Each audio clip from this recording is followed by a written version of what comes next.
جب اللہ نے اس زمین کو انسانوں کے لیے چنا تو جنات پر یہ حکم نافذ کیا کہ وہ رات تک محدود ہو جائیں اور دن کے وقت زمین میں چھپ جائیں، لیکن افسوس جنات میں سے کچھ نے اس بات کو تسلیم نہ کیا، تو جنات اور فرشتوں کی جنگ ہوئی، جس جنگ میں جنات کے کچھ قبائل نے اولیاء کے ہاتھ پر بیعت کی، فرشتوں کے ساتھ جنات سے لڑنے لگے۔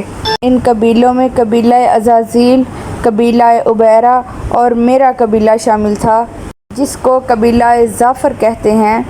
جب اللہ کے کرم سے ہم نے اور اولیاء نے جناتوں پر فتح حاصل کی تو زمین کا بٹوارا ہو گیا اور جنات کو رات کے لیے اور انسانوں کو دن کے لیے رکھ دیا گیا۔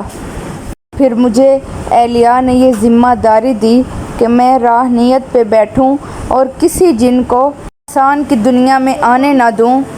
بس آدم ذات کے آنے کے بعد وقت گزر ہی رہا تھا کہ اتنی دیر میں میرے پاس یہ خبر پہنچی کہ اولاد اولیاء پہ آدم ذات ظلم کر رہے ہیں۔ میں حیرت سے جب زمین پر پہنچا تو دیکھا میرے آقا کا بیٹا حسین اپنی گود میں اپنے جوان بیٹے کا لاش رکھے ہوئے، میرے مولا کا ایک ہاتھ زمین کربلا پہ ہے اور ایک ہاتھ علی اکبر کے سینے پہ۔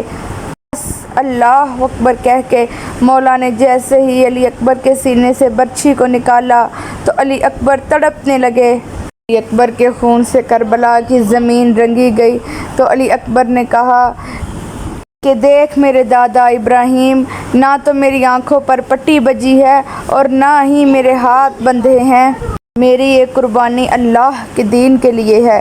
اتنے میں عرض کرنے لگا، اے ابو تراب کے بیٹے، یہ آدم ذات کی کیا مجال کہ آپ کو رلائیں، آپ کے بچوں کو قتل کریں، مجھے حکم کریں، میں اپنے ساتھ ہزاروں جنات کو لایا ہوں۔ جس طرح میں نے دوسرے جناتوں پر فتح حاصل کی، اسی طرح ان آدم ذاتوں کو بھی ان کی اوقات یاد کروا دوں گا۔ امام حسین فرمانے لگے، نہیں ظافر، یہ میرے صبر کا امتحان ہے۔ دیکھو جبرائیل و میکائیل کھڑے ہیں، اسرافیل اور عزرائیل کھڑے ہیں۔ ظافر یہ دیکھ کہ یہ آسمان میری نصرت کے لیے کیا کہتا ہے، یہ زمین ابھی پھٹنے کے لیے تیار ہے۔ ظافر دیکھ، تجھ سے پہلے جنات کے قبائل ناکام اور نکالا اور نحات و نسب کے قبائل پہلے کھڑے ہیں۔ جب میں نے ان کو مدد کے لیے نہیں کہا تو تم بھی صبر کرو اور دیکھو کہ اولاد آدم میں جو اس نے کہا تھا کہ کچھ خاص آئیں گے، خاص کیوں خاص ہیں؟ میری قوم روتی رہی۔ اتنے میں امام اپنے ننھے سے بچے کو لے کر آئے اور فرمانے لگے کہ اے لوگو، اس معصوم بچے کو 2 بوند پانی پلاؤ۔ میں نے دیکھا کہ ابو تراب کا پوتا تڑپ رہا تھا، آدم ذات ہنس رہے تھے، جنات اور انبیاء رو رہے تھے۔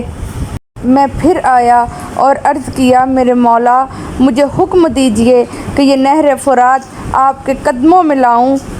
مولا نے فرمایا، ظافر تو میری خوشی چاہتا ہے اور میں اس کی خوشی چاہتا ہوں، اور اس کی خوشی یہ ہے کہ میں اور میری اولاد اس زمین کربلا میں کٹ جائیں، ہماری لاشوں پر گھوڑے دوڑائے جائیں، ہماری عورتوں کو بے پردہ کر کے بازاروں میں لے جایا جائے۔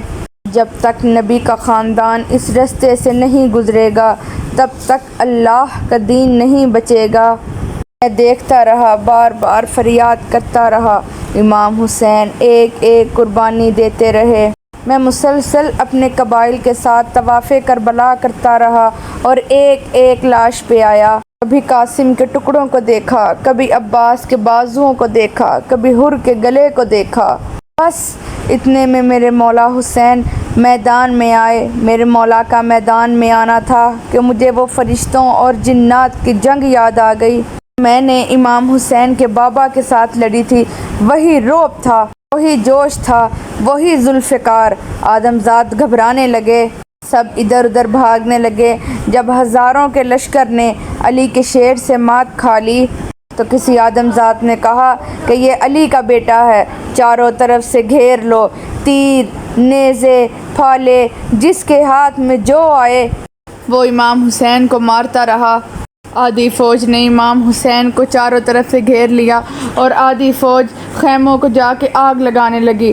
میرے مولا کبھی فوج کی طرف جاتے تو کبھی خیموں کی طرف دوڑتے۔ میں ادھر سے ادھر جاتا رہا اور اپنے مولا سے کہتا رہا کہ مولا مجھے حکم دیں، ان آدم زاد کو ان کی اوقات یاد کروا دوں۔ پھر اتنی دیر میں آواز غیب آئی کہ حسین تو کامیاب ہوا۔ یہ کہنا تھا کہ انبیاء اولیاء سب رونے لگے اور امام حسین نے نماز عصر کے وقت اپنا آخری سجدہ ادا کیا اور تلوار کو نیام میں رکھ دیا۔ اتنے میں نے دیکھا کہ امام اولیاء آ گیا، پاک بی بی فاطمہ آ گئیں۔ سب دیکھنے لگے کہ کس طرح سے ایک عاشق اپنے معشوق کو راضی کر رہا ہے۔ سب خاموش کھڑے دیکھ رہے تھے، کوئی کچھ نہ کہہ سکا۔ اتنی دیر میں ایک آدم زاد وہاں پر آیا، امام حسین کی لاش کے پاس آ کر کہتا ہے کہ امام حسین کا سر میں کاٹوں گا کیونکہ اس سر کے برابر مجھے سونا ملے گا۔ میں کہنے لگا کہ اے بدبخت، پہچان اپنے آپ کو، تو اشرف المخلوقات ہے اور ان کے صدقے میں بنایا گیا ہے۔ کیوں اس جھوٹی دنیا کے لیے جنت کو چھوڑ کر اپنے لیے جہنم اختیار کر رہے ہو؟ مگر میری آواز اس کے کانوں تک نہ پہنچ سکی اور امام حسین کا پاک گلا کٹ گیا۔ جیسے ہی امام حسین کا سر نیزے پہ آیا تو جیسے تاریکی میں آفتاب آسمان پہ آیا۔ امام حسین کے لبوں پہ اللہ کا ذکر تھا۔ اس ذکر کو دیکھ کر میں نے اور میری پوری قوم نے سجدہ کیا اور مان لیا کہ یہ انسان اشرف المخلوقات ہیں، اور یہ اگر ایسے انسان ہوتے ہیں تو ان کو ایک نہیں بلکہ لاکھوں سجدے کرنے واجب ہیں۔